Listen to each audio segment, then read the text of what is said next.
disease is one of the oldest diseases in cassava, and unlike brown streak, which eventually affects the roots, cassava mosaic disease is mainly a disease of the leaves. And what happens is that the leaves become deformed. If you look at this, you can see that they are no longer the nice, good-looking leaves. It is already deformed. Some are having bumps, some are already coiling, others are becoming like long strings. So you can see some of them are just like the leaf is thin and long. So all of this is what you are calling the symptoms of cassava mosaic disease. So what will happen is that when the leaf has become yellow, the surface area is reduced.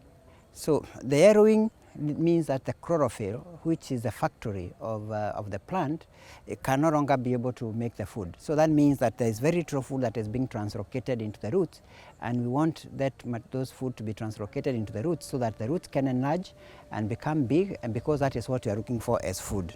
So this the yellowing, eventually, when on very severe cases, these leaves may start falling off.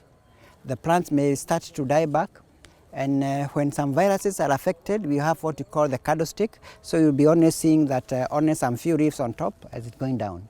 On very severe cases, you may have what you call the dieback. You can look at this. This one is an infected plant. It started from the top.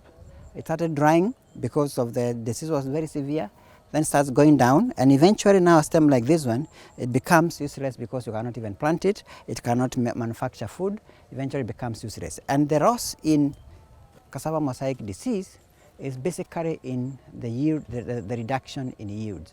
If you have a cassava that is here, it still is good for consumption, but the size is reduced, so that means the weight in the field is reduced, and eventually you will be harvesting much less than what you expected. So the yield loss is in quantity, it's not in quality. The brown streak affects the quality, but CMD affects the quantity.